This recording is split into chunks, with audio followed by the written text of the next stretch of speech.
One moment she was dancing on the ship deck. The next, she was gone. No one saw her leave.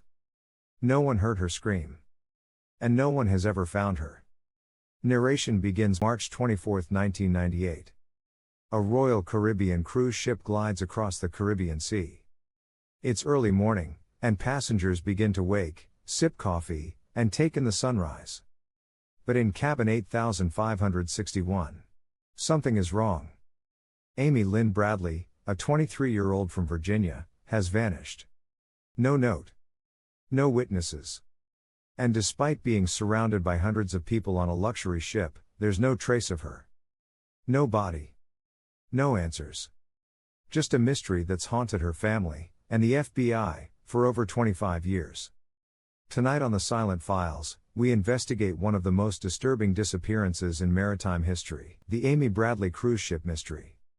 Act 1, the vacation begins. The Bradley family, Amy, her younger brother Brad, and their parents Ron and Iva, set sail aboard the Rhapsody of the Seas, a Royal Caribbean cruise ship, leaving Puerto Rico with stops across the Caribbean. It was a celebration. Amy had just graduated from college. She was athletic, bright, and independent. A former college basketball player with a degree in physical education. But she was also uneasy about the cruise. She'd expressed discomfort around the ship's crew, specifically a band member who seemed too friendly, and crew who made her feel watched. Still, she smiled for family photos. She danced.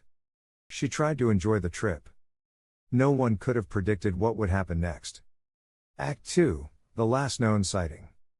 March 24, 1998. Around 5:30 a.m., Amy is seen on the cabin balcony with her brother after a night of drinking and dancing at the ship's club. Brad goes to sleep. When he wakes up around 6 a.m., Amy is gone.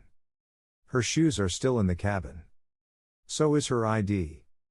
But Amy is nowhere to be found. Her family begins searching the ship. Crew tells them to wait. Wait until the announcement system is available. Wait until breakfast. It isn't until after the ship docks in Curaçao that a full-scale search is conducted.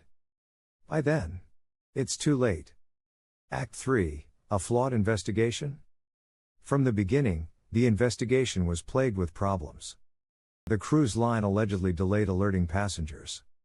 Security footage of key hallways and exits mysteriously disappeared or was inaccessible. Amy's family insisted she wouldn't have gone overboard. She was a trained swimmer. She was afraid of ocean depths. She had no reason to disappear. The FBI joined the investigation, treating it as a missing person case, not a crime. But for years, the only answers the Bradleys received were silence. Until the sightings began. Act 4, the sightings. In the years after Amy vanished, numerous unconfirmed sightings flooded in. 1998, Curaçao, a Canadian tourist claimed to see a woman resembling Amy on the beach with two men. When the woman tried to speak, the men pulled her away. 1999, a member of the U.S. Navy claimed he met a woman in a Caribbean brothel who whispered, "My name is Amy Bradley. I'm from Virginia. Help me."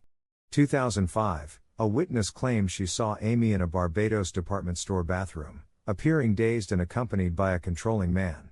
Each tip sparked hope, and each led nowhere. Interpol, the FBI, and private investigators all followed leads. But there were no arrests. No Amy. Just theories. Act 5, trafficking fears. As time passed, the Bradley family began to believe something darker had happened. They now suspect Amy was abducted and forced into human trafficking.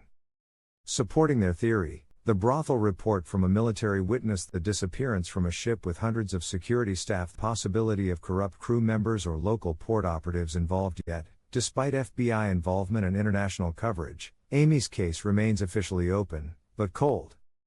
Her name is still listed on the FBI's most wanted missing persons list. And her family? Still waiting. Still fighting. Act 6, new attention. In 2024, Netflix released a docuseries titled Amy Bradley is Missing, reigniting public interest. The series highlights the strange behavior of the cruise line, the inconsistencies in the timeline, and the long-standing theory that Amy may still be alive. It has led to new tips, fresh theories, and an emotional wave of support for Amy's family. But the question remains, can a case this cold still bring justice? Act 7, who was Amy Lynn Bradley? She wasn't just a name in a headline. Amy was a daughter, a sister, a college graduate, an athlete, a young woman just starting her adult life, and she didn't vanish into thin air. Someone knows what happened to her. Someone saw something. And someone, even now, may be holding on to the truth. Final act, vanished at sea. There's something uniquely terrifying about disappearing from a ship. It's a floating city, but also a closed system. There are no forests to run through. No cars to drive away in. Only open water, or hidden corridors. Amy Lynn Bradley walked into that night alive. And she was never seen again. Subscribe to the Silent Files for real stories the world tried to forget. Comment below, do you believe Amy was taken, and is it possible she's still alive somewhere today?